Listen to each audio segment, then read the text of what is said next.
Hey everyone, this is Libertarian Black Man. It is unbelievable that we have found ourselves in the situation we're in today, 10 years after the financial crisis. We have gotten in so much debt that the entire world is bankrupt as of right now. We have over $250 trillion of debt in the world. That's trillion dollars. And that comes out to about 300 and somewhere between 310 and 320% of the world's GDP, which means that the GDP of the world, which is the value of goods and services produced by the entire world's economy, is only a third of the total debt that we have accumulated. That stands as more debt than the most indebted country in the world, which is Japan. The most indebted country has only about $250 trillion of debt as of last year. So the world is actually more bankrupt than the most bankrupt country in the world. Global GDP is only about $80 trillion, which is a third of global debt. Global debt over the last decade, in the wake of the financial crisis, has simply exploded. At the beginning of the century, it was $84 trillion. At the time of the financial crisis, it was $173 trillion. And since then, we've been using debt to solve our financial problems, which is why it ballooned over to $250 trillion. It is perfectly accurate to say that governments are largely responsible for this borrowing binge, but it's actually scarier than it looks. Because if you look at all the money in the world, and we're going to define what that is in a second, global GDP is really not the statistic to look at in terms of our inability to pay off debt. What we should look at is what is money.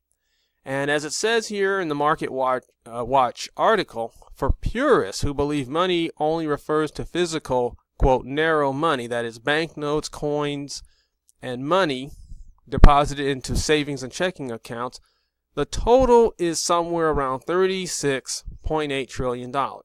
Now, this is really what money is. Money is the actual physical representation of what you use to pay debts and buy products. And we only have 36.8 trillion of that in the world.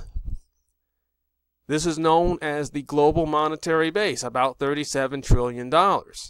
So, if you look at the debt, we only have 15% of the money that we need to pay off the global debt.